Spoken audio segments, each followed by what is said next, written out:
سبق نمبر 3 میں خوش آمدید۔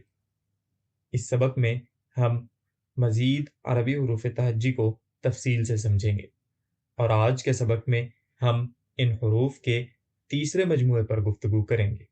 آج جن حروف پر بات ہوگی وہ ہیں طا، ظا،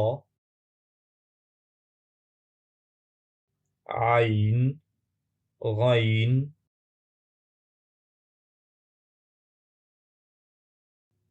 فا، قاف۔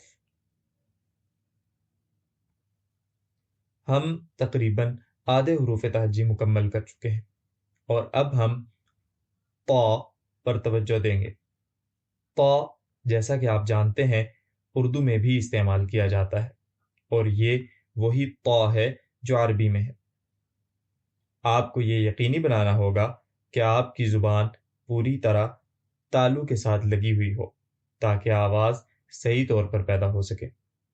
یہ زبان کا وہی مقام ہے جو تا کی آواز پیدا کرتے وقت ہوتا ہے، لیکن یہاں زبان پوری طرح تالو سے جڑی ہوئی ہوتی ہے۔ اسکرین پر آپ کو 4 مقامات دکھائے گئے ہیں جیسے کہ آپ کو پہلے سے عادت ہے۔ اگلا حرف ہے وا، اور طا کی طرح وا بھی اردو میں استعمال کیا جاتا ہے جیسا کہ آپ جانتے ہیں۔ آپ کی زبان مکمل طور پر تالو سے لگنی چاہیے تاکہ درست آواز نکل سکے۔ تو ظا کہنے کی بجائے آپ اپنی زبان کو پوری طرح اوپر لے جائیں گے تاکہ یہ ظا ظا ظا کی طرح آواز دے۔ زبان کو تالو تک اوپر لے جانا ہی اصل کاریگری اور تکنیک ہے۔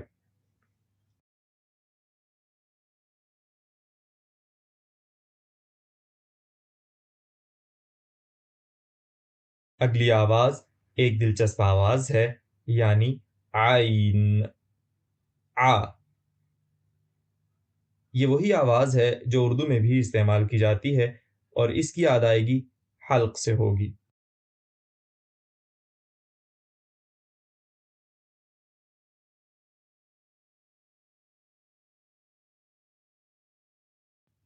اس کے 4 مقامات آپ اسکرین پر دیکھ سکتے ہیں۔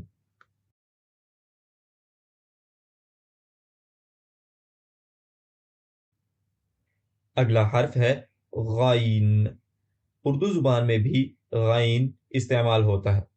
یہ تلفظ تھوڑا مشکل ہو سکتا ہے، مگر اس کا صحیح تلفظ غا غا غین ہے۔ اس کے 4 مقامات آپ اسکرین پر دیکھ سکتے ہیں۔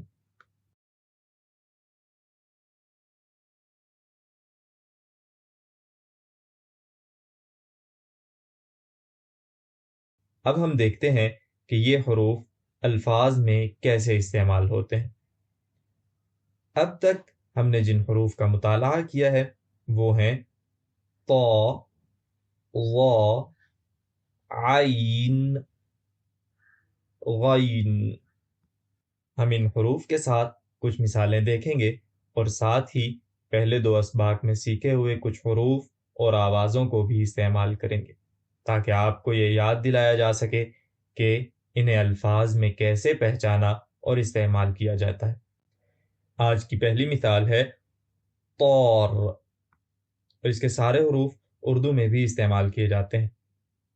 طا، الف، را۔ طور کا مطلب ہے اڑ گیا۔ اگلی مثال ہے عبر، جو عین، با، را سے مل کر بنا ہے، اور عبر کا مطلب ہے پار کرنا۔ آخری مثال ہے غبار، جو کہ اردو میں بھی استعمال کیا جاتا ہے، اور اس کا مطلب ہے دھول مٹی۔ اب ہم آج کے سبق کے آخری 2 حروف کی طرف بڑھتے ہیں، جو ہیں فا اور قاف۔ فا آسان ہے کیونکہ اس کا براہ راست متبادل اردو میں موجود ہے، جیسا کہ لفظ فاصلہ۔ اس کے 4 مختلف مقامات ہیں جو کہ پہلے والے حروف سے مختلف ہیں، کیونکہ یہ حروف کا نیا گروپ ہے۔ ان کی مختلف شکلیں نوٹ کر لیں، جیسے کہ الگ شکل اور لفظ کے آخر کی شکل۔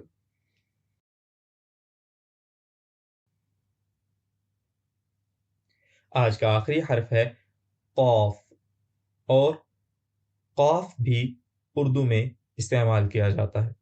اسے صحیح ادا کرنے کے لیے آپ کو گلے کی گہرائی سے آواز نکالنی ہوگی۔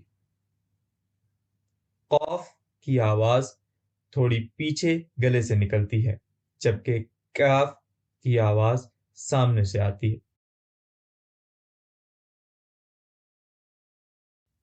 ان 4 مقامات کو اچھی طرح یاد کریں۔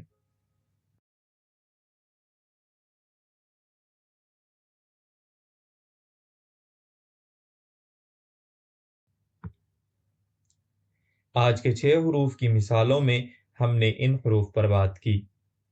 اب ہم ان حروف کے ساتھ کچھ اضافی مثالیں دیکھتے ہیں، جن میں ہم پچھلے اسباق کے حروف بھی شامل کریں گے۔ پہلی مثال ہے فاز، جس کا مطلب ہے جیتنا۔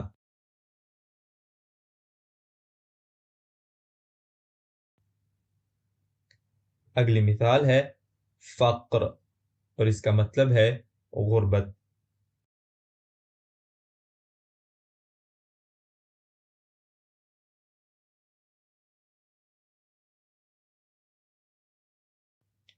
آخری مثال ہے قصر، جس کا مطلب ہے محل۔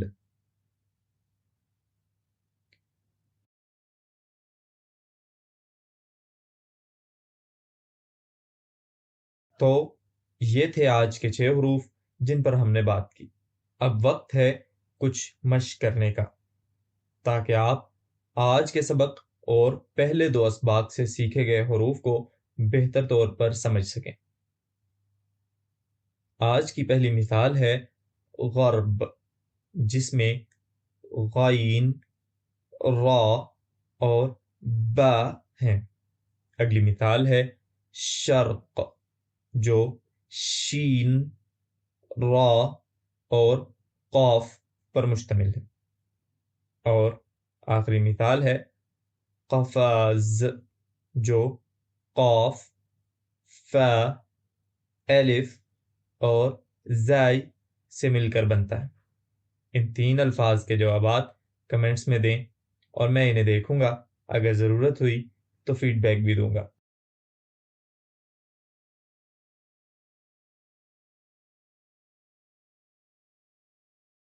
اور یہاں میں کہوں گا سبق نمبر 4 میں ملتے ہیں۔